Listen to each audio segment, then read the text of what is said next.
Hi everyone, मेरा नाम हिमांशी है और प्रतियोगिता पाठशाला चैनल में आपका सभी का स्वागत है। फ्रेंड्स, आज की वीडियो में हम उत्तराखंड लेक्चरर से संबंधित और अन्य शिक्षक भर्ती परीक्षा से संबंधित एक महत्वपूर्ण टॉपिक जिसका नाम है कोठारी आयोग, इस पर महत्वपूर्ण बहुविकल्पीय प्रश्नों को लेकर के आए हैं जो आपके आने वाले एग्ज़ाम के लिए बहुत ही इम्पोर्टेंट साबित होंगे। तो फ्रेंड्स, आप इस वीडियो को बीच में बिल्कुल भी स्किप मत कीजिए, क्योंकि इसमें जो मैं क्वेश्चन बता रही हूँ ना फ्रेंड्स, उसके साथ ही उसका कॉन्सेप्ट भी क्लियर कर रही हूँ, जिससे कि आपको कोई भी कन्फ्यूजन नहीं रहेगा। तो आप इस वीडियो को लास्ट तक देखिए। और हाँ, अगर आप चैनल पर नए हैं तो प्लीज़ चैनल को सब्सक्राइब करना ना भूलें। ज़्यादा से ज़्यादा इस वीडियो को लाइक करें, शेयर करें। तो आज की वीडियो को शुरू करते हैं फ्रेंड्स, बिना देर किए हुए।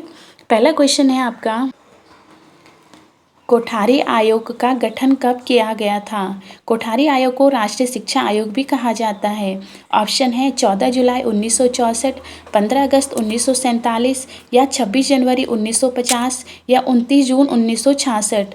तो देखिए, कोठारी आयोग के बारे में पूछा है फ्रेंड्स। तो कोठारी आयोग का गठन 14 जुलाई 1964 को हुआ था। इसका उद्देश्य भारतीय शिक्षा व्यवस्था का पुनर्गठन करना भी था। ठीक है। नेक्स्ट क्वेश्चन है, कोठारी आयोग के अध्यक्ष कौन थे? जेपी नायक या मैकडूगल या दौलत सिंह कोठारी या फिर एमसी छागला?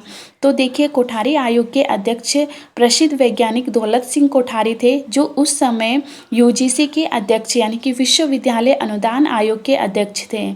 तो कोठारी आयोग के अध्यक्ष कौन थे? सही आंसर होगा दौलत सिंह कोठारी।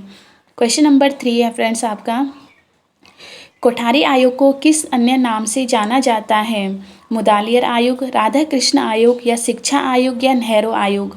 तो देखिए, कोठारी आयोग को राष्ट्रीय शिक्षा आयोग और शिक्षा आयोग यह भी कहा जाता है। ठीक है, कोठारी शिक्षा आयोग के यह अन्य नाम है, तो इसको आप ध्यान दीजिए। नेक्स्ट क्वेश्चन है क्वेश्चन नंबर 4, कोठारी आयोग की रिपोर्ट सरकार को कब सौंपी गई थी? 15 अगस्त 1965, 29 जून 1966 या 14 जुलाई 1964 या 2 अक्टूबर 1967? तो कोठारी आयोग ने अपनी अंतिम रिपोर्ट 29 जून 1966 को भारत सरकार को सौंपी थी। ठीक है, कोठारी आयोग ने कब अपनी रिपोर्ट प्रस्तुत करी थी भारत सरकार को? 29 जून 1966 को भारत सरकार को सौंपी थी। नेक्स्ट क्वेश्चन की ओर बढ़ते हैं। बहुत ही अच्छा क्वेश्चन है फ्रेंड्स। कोठारी आयोग की रिपोर्ट किस शिक्षा मंत्रालय को सौंपी गई थी? मतलब किस शिक्षा मंत्री को सौंपी गई थी? उस समय शिक्षा मंत्री कौन था? ठीक है, कोठारी आयोग जब बना था उस समय शिक्षा मंत्री कौन था? मौलाना आज़ाद या एमसी छागला या डॉक्टर राधा कृष्ण या इंदिरा गांधी? तो देखिए, कोठारी आयोग ने अपनी रिपोर्ट तत्कालीन शिक्षा मंत्री एमसी छागला को सौंपी थी। ठीक है, उस समय शिक्षा मंत्री कौन थे? एमसी छागला। नेक्स्ट क्वेश्चन है, कोठारी आयोग की रिपोर्ट प्रस्तुत करते समय भारत के प्रधानमंत्री कौन थे? लाल बहादुर शास्त्री, इंदिरा गांधी, राजीव गांधी या जवाहरलाल नेहरू? तो जब कोठारी आयोग ने 1966 में अपनी रिपोर्ट सौंपी, कितनी तारीख को? 29 जून 1966 को अपनी रिपोर्ट सौंपी, तो उस समय भारत की प्रधानमंत्री श्रीमती इंदिरा गांधी जी थी। ठीक है, तो ऑप्शन बी करेक्ट हो जाएगा, इंदिरा गांधी। नेक्स्ट क्वेश्चन है क्वेश्चन नंबर 7, कोठारी आयोग में कुल कितने सदस्य थे? तो कोठारी आयोग में कुल 17 सदस्य थे फ्रेंड्स, जिनमें से 11 भारतीय थे और 6 विदेशी सदस्य थे फ्रेंड्स। ये क्वेश्चन बहुत ही इंपॉर्टेंट साबित होगा। अगर इसमें सदस्य संख्या पूछते हैं तो टोटल 17, लेकिन अगर क्वेश्चन में पूछ लिया कि कितने भारतीय थे कितने विदेशी, विदेशी भी पूछ सकते हैं भारतीय भी, तो भारतीय तो 11 थे और विदेशी कितने थे? 6 विदेशी सदस्य थे। इस प्रकार टोटल मिलाकर हुए 17 सदस्य। क्वेश्चन नंबर 8 की ओर बढ़ते हैं। कोठारी आयोग ने भारत में कौन सा शिक्षा फॉर्मूला लागू करने की सिफारिश की थी? 5+3+3+4 या 10+2+3 या 8+4 या 12+3? तो देखिए, ये फर्स्ट वाला ऑप्शन है ना, 5+3+3+4, यहाँ तो राष्ट्रीय शिक्षा नीति जो 2020 हाल में ही बनी थी उसने लागू किया है। ठीक है, लेकिन ये कोठारी आयोग का क्वेश्चन में पूछा है। तो कोठारी आयोग ने भारत में 10+2+3 प्रणाली को प्रस्तावित किया था, भले ही बाद में यहाँ राष्ट्रीय शिक्षा नीति 1986 ने लागू किया था। ठीक है, लेकिन सुझाव किसने दिया था, या फिर बोल सकते हैं प्रस्तावित किसने किया था? कोठारी आयोग ने। और लागू किसने किया? राष्ट्रीय शिक्षा नीति 1986 ने। नेक्स्ट क्वेश्चन की ओर बढ़ते हैं फ्रेंड्स, बहुत ही अच्छा क्वेश्चन है। नेक्स्ट क्वेश्चन, स्वतंत्रता के बाद शिक्षा पर गठित होने वाला पहला आयोग कौन सा था? मुदालियर आयोग, राधा कृष्ण आयोग या कोठारी आयोग या हंटर आयोग? तो राधा कृष्ण आयोग स्वतंत्रता के बाद शिक्षा पर गठित होने वाला प्रथम आयोग था, जिसे कि विश्वविद्यालय शिक्षा आयोग भी कहा जाता है। ठीक है, याद रखना है।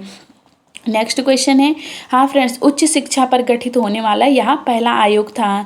कौन सा? राधा कृष्ण आयोग। अगर माध्यमिक शिक्षा पूछता है यहाँ पे, तो माध्यमिक शिक्षा पर गठित होने वाला प्रथम आयोग कौन था?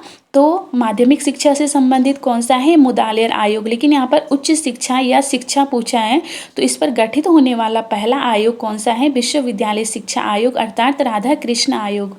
नेक्स्ट क्वेश्चन है, कोठारी आयोग की रिपोर्ट का शीर्षक क्या था? शिक्षा एवं राष्ट्रीय प्रगति, या फिर भारत में शिक्षा, या राष्ट्रीय शिक्षा नीति, या शिक्षा का भविष्य? फ्रेंड्स, जो ये क्वेश्चन मैं आपको बता रही हूँ, ये बहुत अच्छे से आप इनको पढ़ लीजिए, क्योंकि इनसे ही एग्ज़ाम में क्वेश्चन पूछे जाने की संभावना है। अगर आप इस वीडियो को पूरा देखते हैं फ्रेंड्स, तो आपको कोई भी कन्फ्यूजन नहीं रहेगा इस कोठारी आयोग से संबंधित। ठीक है, तो आप क्वेश्चन को ध्यान से पढ़ लीजिए, उनके ऑप्शन भी ध्यान से देख लीजिए, और उनकी जो व्याख्या है वो भी अच्छे से पढ़ लीजिए। तो कोठारी आयोग की जो रिपोर्ट है, उसका शीर्षक था शिक्षा एवं राष्ट्रीय प्रगति, जिसमें शिक्षा सुधार की सिफारिशें दी गई थी। ठीक है, ऑप्शन सही होगा ऑप्शन ए, शिक्षा एवं राष्ट्रीय प्रगति कोठारी आयोग की रिपोर्ट का टाइटल था। क्वेश्चन नंबर 11 है, कोठारी आयोग ने किस स्तर की शिक्षा पर ध्यान केंद्रित किया था? प्राथमिक शिक्षा, माध्यमिक शिक्षा, उच्च शिक्षा, या उपरोक्त सभी? तो कोठारी आयोग ने प्राथमिक, माध्यमिक और उच्च शिक्षा के विकास के लिए सिफारिशें दी थी। ठीक है, तीनों ही लेवल की जो शिक्षा है उसके लिए उनके डेवलपमेंट के लिए सिफारिशें करी थी कोठारी आयोग ने। तो आंसर सही होगा ऑप्शन डी। नेक्स्ट क्वेश्चन है, कोठारी आयोग की रिपोर्ट में कुल कितने सुझाव दिए गए थे? तो 17, 23, 28, 30 ये ऑप्शन में दिए गए हैं फ्रेंड्स।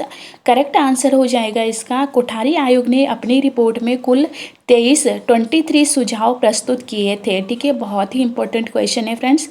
नेक्स्ट क्वेश्चन की ओर बढ़ते हैं, कोठारी आयोग ने शिक्षा पर यानी एजुकेशन पर जीडीपी का कितना % खर्च करने की सिफारिश करी थी? 3%, 4%, 6% या 10%? तो कोठारी आयोग ने सिफारिश करी थी कि सरकार को शिक्षा पर कुल जीडीपी का 6% खर्च करना चाहिए। ऑप्शन सी इसमें करेक्ट हो जाएगा। नेक्स्ट क्वेश्चन की ओर बढ़ते हैं, कोठारी आयोग के अनुसार विद्यालय शिक्षा का भार किस संस्था को सौंपा जाना चाहिए? यूजीसी, एनसीईआरटी या सीबीएसई या एनआईओएस? तो देखिए, कोठारी आयोग के अनुसार विद्यालय शिक्षा का भार एनसीईआरटी को सौंपने की सिफारिश करी थी कोठारी आयोग ने। ठीक है, तो ऑप्शन बी इसका करेक्ट हो जाएगा। नेक्स्ट क्वेश्चन है फ्रेंड्स, माध्यमिक शिक्षा पर गठित पहला आयोग कौन सा था? ये तो आप लोगों को पता ही होगा फ्रेंड्स, पहले भी बताया मैंने। तो माध्यमिक शिक्षा पर गठित होने वाला पहला आयोग स्वतंत्रता के बाद था मुदालियर आयोग। ऑप्शन ए इसमें करेक्ट हो जाएगा। ठीक है फ्रेंड्स, क्वेश्चन नंबर 16 है कि कोठारी आयोग की सिफारिशों को लागू करने पर मुख्य रूप से किस राष्ट्रीय शिक्षा नीति ने ध्यान दिया है? राष्ट्रीय शिक्षा नीति 1968, या राष्ट्रीय शिक्षा नीति 1986, या राष्ट्रीय शिक्षा नीति 1992, या राष्ट्रीय शिक्षा नीति 2020? देखिए, कोठारी आयोग ने प्रस्ताव दिया था खाली 10+2+3 एजुकेशन सिस्टम को, मतलब कि उसकी सिफारिश करी थी एक्चुअली कि यह लागू किया जाना चाहिए। भले ही लागू नहीं किया था कोठारी आयोग ने, लेकिन उसको बाद में किसने यहाँ लागू किया था? 10+2+3 शिक्षा एजुकेशन सिस्टम, शिक्षा प्रणाली को राष्ट्रीय शिक्षा नीति 1986 ने इसे पूरी तरह से लागू किया था। ऑप्शन बी इसमें करेक्ट हो जाएगा।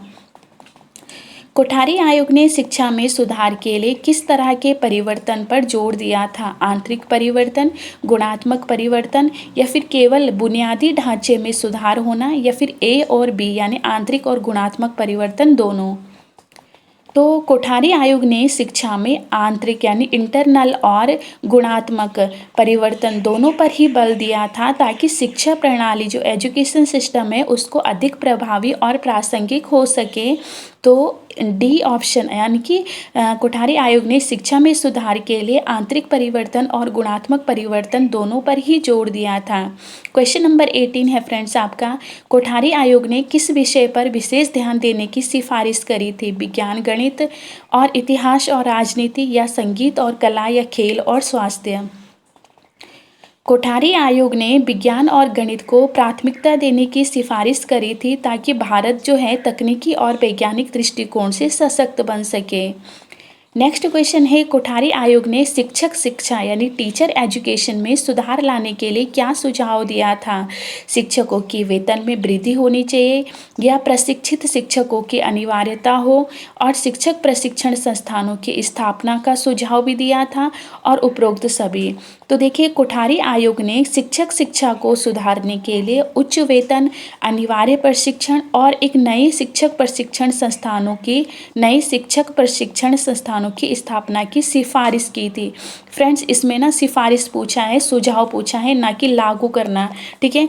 अगर डाइट की बात करें तो डाइट जो 1988 में लागू किया गया था वह राष्ट्रीय शिक्षा नीति 1986 की ही देन है।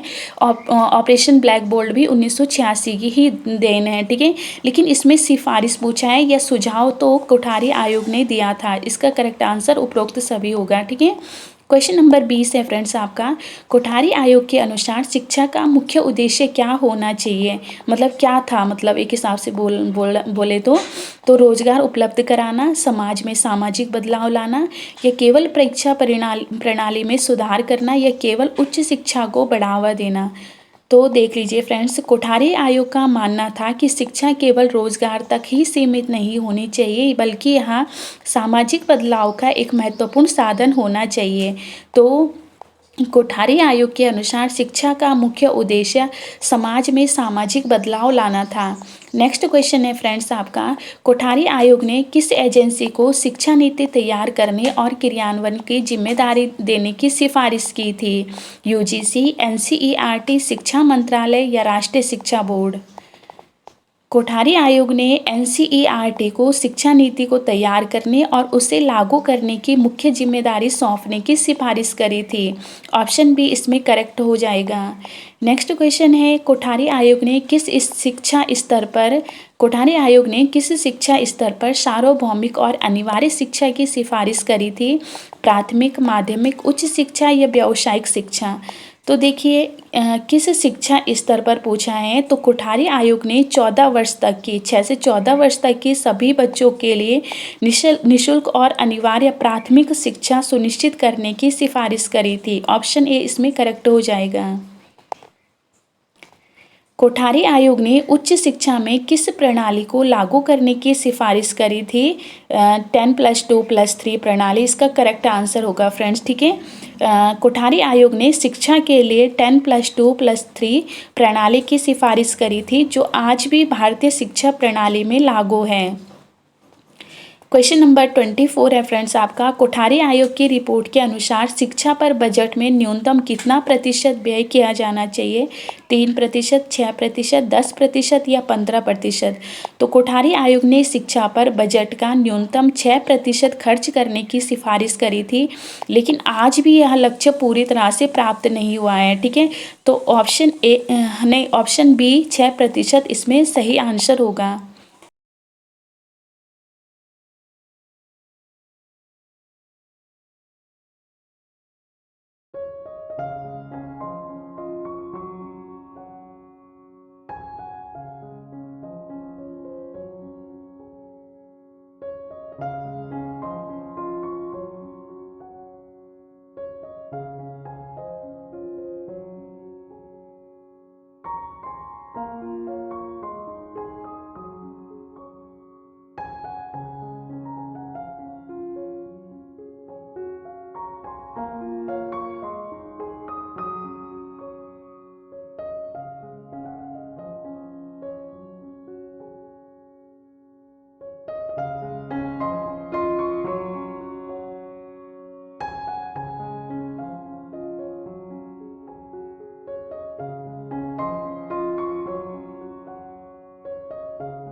अगर आपको यह वीडियो पसंद आया हो और आपको कोठारी आयोग से जुड़ी हुई यह जानकारी यूजफुल लगी हो फ्रेंड्स, तो वीडियो को लाइक करें और शेयर करें ताकि और लोग भी इसका फ़ायदा उठा सकें। तो फ्रेंड्स, अगर आप लेक्चरर परीक्षा की तैयारी कर रहे हैं या अन्य शिक्षक भर्ती परीक्षा की तैयारी कर रहे हैं तो मेरे चैनल प्रतियोगिता पाठशाला को ज़रूर सब्सक्राइब करें और बेल आइकन दबाएं ताकि कोई भी महत्वपूर्ण अपडेट आप मिस ना कर पाए। ठीक है, तो अगली वीडियो में हम एक और ज़रूरी टॉपिक कवर करने वाले हैं। तो मिलते हैं फ्रेंड्स अगली वीडियो में, तब तक के लिए हैप्पी लर्निंग।